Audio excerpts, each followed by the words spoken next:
Welcome to another TOEFL listening practice video. In this video, you will listen to a lecture, answer some questions about it, review the correct answers and explanations.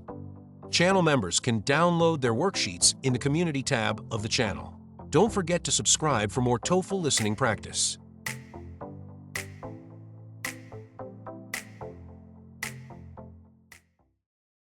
Good morning, everyone. Today we're going to delve into a fascinating concept in sociology, social capital. Now, when you hear capital, you might immediately think of financial capital, money, assets, or perhaps human capital, your skills, education, experience. But social capital operates differently. It refers to the networks of relationships among people who live and work in a particular society, enabling that society to function effectively. It's about the value inherent in your social connections. Think about it this way: financial capital is what you have. Human capital is what you know. Social capital is who you know and who knows you, and more importantly, the quality of those connections. It's built on trust, reciprocity, and shared norms. These networks can be formal, like professional associations, or informal, like friendships and community groups. One of the foundational thinkers in this area was the French sociologist Pierre Bourdieu. Bourdieu saw social capital as a resource that individuals or groups can mobilize through their social networks. He emphasized its strategic use, how people leverage their connections to gain advantages, whether it's finding a job, getting a recommendation, or even accessing exclusive information. For Bourdieu, social capital isn't just about friendliness, it's often a tool for power and reproduction of social hierarchies. However, another prominent figure, Robert Putnam, a political scientist, offered a slightly different perspective, particularly in his influential book, Bowling Alone. Putnam focused on the decline of social capital in America, arguing that participation in community groups, volunteer organizations, and even simple social gatherings had decreased significantly. He differentiated between bonding social capital and bridging social capital. Bonding capital refers to connections within homogeneous groups, people like us. Think of a close-knit family or an exclusive club. Bridging capital, on the other hand, refers to connections between diverse groups, people who are different from us. For example, forming friendships with people from different cultural backgrounds or joining an interfaith dialogue group. Putnam argued that while bonding capital is important for internal solidarity, bridging social capital is crucial for broader societal cohesion, tolerance, and collective action. It helps overcome social divisions and fosters a sense of shared community beyond immediate circles. When bridging capital declines, society can become more fragmented, less trusting, and less able to solve common problems. So, while Bourdieu emphasized the individual's strategic use of social capital, Putnam highlighted its collective benefits and its importance for a healthy civil society.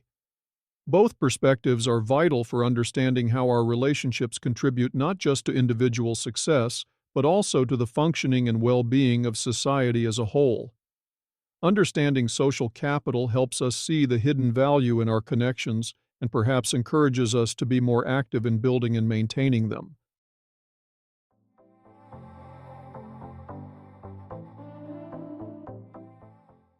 One, what is the main purpose of the lecture?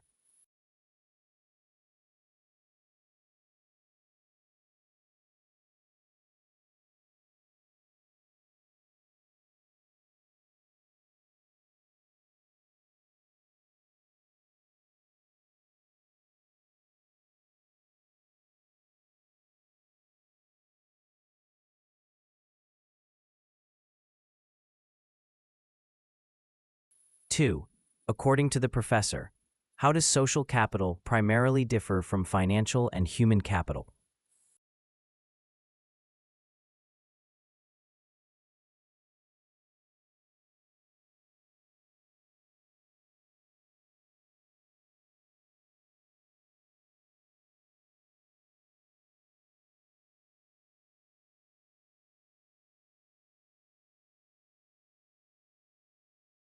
Three, Why does the professor mention Pierre Bourdieu?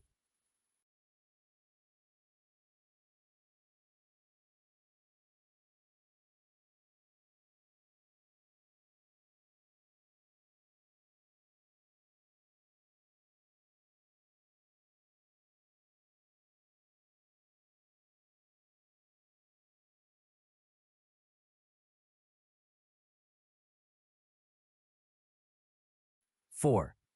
What can be inferred about Robert Putnam's perspective on the importance of bridging social capital?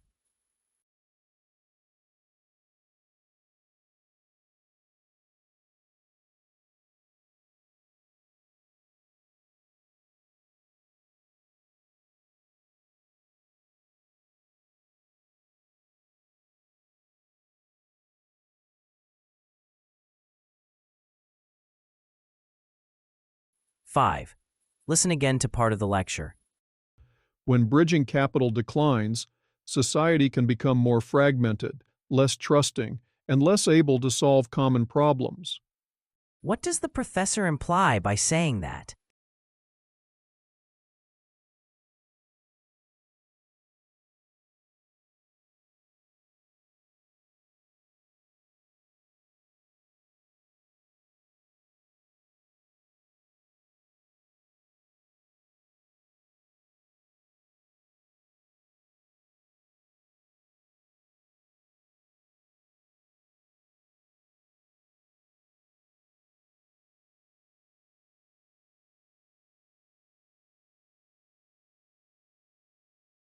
Six. What connection does the professor make between the decline of bridging social capital and the challenges faced by a society?